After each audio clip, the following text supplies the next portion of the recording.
Hi అండి, welcome back to Warangal వంటలు. ఈరోజు మన వీడియోలో ఒక మంచి సూపర్ టేస్టీ తెలంగాణ స్టైల్లో మటన్ కర్రీ చూపించబోతున్నాను. మంచి ఫ్లేవర్ఫుల్ టేస్ట్తో చాలా బాగుంటుందండి. ఈ కర్రీని చపాతీలోకైనా, రోటీ, bagara, biryani and white rice ఎందులోకైనా పర్ఫెక్ట్ టేస్ట్ ఉంటుంది. ఒకసారి స్టైల్లో ట్రై చేసి చూడండి. ఎవ్రీ టైం డెఫినెట్గా మళ్ళీ చేసుకుంటారండి. టేస్ట్ అయితే అంత బాగుంటుంది. సో మరి లేట్ చేయకుండా తెలంగాణ స్టైల్లో మటన్ కర్రీని ఈజీ అండ్ టేస్టీగా ఎలా చేయాలో చూసిద్దాం రండి. ఫస్ట్ ఇక్కడ నేను ఒక 1/2 kg వరకు మటన్ తీసుకున్నాను. ఇది బాగా క్లీన్ చేసి వాష్ చేసుకొని పక్కన పెట్టుకోవాలి. ఇప్పుడు మనం చేసే కర్రీలోకి మంచి ఫ్లేవర్ఫుల్ టేస్ట్ రావడానికి ఇప్పుడు మసాలా ప్రిపేర్ చేసుకోవాలి. దానికోసం స్టవ్ ఆన్ చేసి ప్యాన్లోకి ఒక 2 టేబుల్ స్పూన్ వరకు ధనియాలు, 1 టీ స్పూన్ మిరియాలు వేసి, ఒక 4 యాలకులు, ఒక 6-7 లవంగాలు, 1/2 టీ స్పూన్ జీలకర్ర, 1 టేబుల్ స్పూన్ వరకు ఎండు కొబ్బరి ముక్కలు, 7-8 జీడిపప్పును వేసి, అలాగే 1/2 టీ స్పూన్ సాజీరా, 2 ఇంచుల దాల్చిన చెక్క వేసి ఫ్లేమ్ని లో ఫ్లేమ్లో పెట్టి వీటిని లైట్గా డ్రై రోస్ట్ చేయండి. ఇవి కొంచెం వేగిన తర్వాత లాస్ట్లో 1 టీ స్పూన్ వరకు గసగసాలు వేసి వేయించండి. ఇవి కొంచెం ఇలా వేగిన తర్వాత ఇవి చల్లార్చుకొని మిక్సీ జార్లోకి తీసుకొని ఫస్ట్ పౌడర్లా గ్రైండ్ చేసి ఇందులో కొద్దిగా నీళ్ళను పోసి ఇలా ఫైన్ పేస్ట్లా గ్రైండ్ చేసి పక్కన ఉంచండి. ఇప్పుడు కుక్కర్లోకి ఒక 3 టేబుల్ స్పూన్స్ వరకు ఆయిల్ వేసుకోండి. నేను ఇక్కడ కర్రీని ప్రిపేర్ చేయడానికి కుక్కర్ని యూజ్ చేస్తున్నాను కదా, మీరు సేమ్ ప్రాసెస్లో గిన్నెలోనైనా చేసుకోవచ్చు. ఇప్పుడు ఆయిల్ హీట్ అయిన తర్వాత ఇందులో ఒక బిర్యానీ ఆకు వేసి, కొద్దిగా జాపత్రి, ఒక స్టార్ ఫ్లవర్, కొద్దిగా స్టోన్ ఫ్లవర్ వేసి ఇవి కొంచెం వేయించుకొని ఇప్పుడు ఇందులో 2 సన్నగా తరిగి పెట్టుకున్న ఉల్లిపాయ తరుగును వేసేసి, అలాగే 4-5 పచ్చిమిర్చిని ఇలా చిన్నగా కట్ చేసి వేసుకోండి. ఇప్పుడు ఫ్లేమ్ని మీడియం ఫ్లేమ్లో పెట్టి ఉల్లిపాయ గోల్డెన్ బ్రౌన్ కలర్ వచ్చే వరకు ఫ్రై చేసుకోండి. ఉల్లిపాయ ఇలా చక్కగా వేగిన తర్వాత ఇందులో 2 టేబుల్ స్పూన్ వరకు అల్లం వెల్లుల్లి పేస్ట్ వేసి అల్లం పచ్చివాసన పోయేంత వరకు ఫ్రై చేసుకోండి.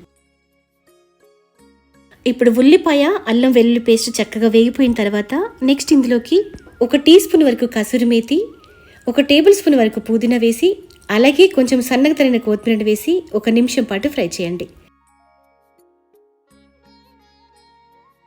ఇలా ఫ్రై చేసుకున్నాక నెక్స్ట్ ఇందులో ముందు మనం క్లీన్ చేసి వాష్ చేసి పెట్టుకున్న మటన్ మొత్తాన్ని వేసేసి, అలాగే 1 టీ స్పూన్ ఉప్పు, 1/2 టీ స్పూన్ వరకు పసుపు వేసి ఒకసారి ఇదంతా కలుపుకొని ఇప్పుడు ఫ్లేమ్ని మీడియం ఫ్లేమ్లో పెట్టి మూత పెట్టేసి 5 నిమిషాల పాటు మధ్య మధ్యలో కలుపుకుంటూ ఉడికించుకోవాలి. ఇప్పుడు 5 నిమిషాల తర్వాత మటన్ ఇలా చక్కగా ఉడికిపోయి ఇలా ఆయిల్ సపరేట్ అవుతున్నప్పుడు ఇందులో ఒక 2 టేబుల్ స్పూన్ వరకు కారం వేసేసి ఈ ముక్కలకు కారం బాగా పట్టే వరకు బాగా కలుపుకుంటూ ఫ్రై చేసుకోండి. ఇలా ఫ్రై చేసుకున్నాక ఇందులో ఒక టమాటాని ఇలా ముక్కలకు కట్ చేసి వేసి టమాటా సాఫ్ట్గా అయ్యేంత వరకు ఫ్రై చేసుకోండి. టమాటా ముక్కలు ఇలా సాఫ్ట్గా మగ్గించుకున్న తర్వాత ఇందులో ముందు మనం గ్రైండ్ చేసి పెట్టుకున్న మసాలా పేస్ట్ని మొత్తం వేసేసి ఈ మసాలా ఫ్లేవర్స్ అంతా ఈ ముక్కలకు బాగా పట్టే వరకు ఫ్లేమ్ని మీడియం ఫ్లేమ్లో పెట్టి ఒక 5 నిమిషాల వరకు ఫ్రై చేసుకోండి. ఇప్పుడు గ్రేవీ కోసం నేను ఇక్కడ 1 గ్లాసున్నర వరకు నీళ్ళని తీసుకుంటున్నాను. మీకు కొంచెం గ్రేవీ పల్చగా కావాలి అనుకుంటే 2 గ్లాసుల వరకు నీళ్ళని తీసుకోండి. ఇప్పుడు ఒకసారి టేస్ట్ని చెక్ చేసుకొని సాల్ట్ని అడ్జస్ట్ చేసుకోండి.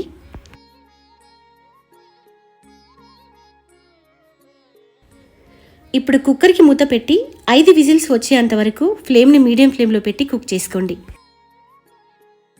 ఇప్పుడు 5 నిమిషాల తర్వాత ప్రెషర్ అంతా తగ్గిపోయాక ఇప్పుడు కుక్కర్కి మూత తీసి ఇందులో 1/2 టీ స్పూన్ వరకు గరం మసాలా వేసి, అలాగే సన్నగా తరిగిన కొంచెం కొత్తిమీరను వేసేసి కలిపి దించేసుకోవడమే. సో సూపర్ టేస్టీ తెలంగాణ స్టైల్లో మటన్ కర్రీ రెడీ. ఈ కర్రీని ఎక్కువ శాతం విలేజ్ ఫంక్షన్స్లో ఎక్కువ చేస్తూ ఉంటారండి.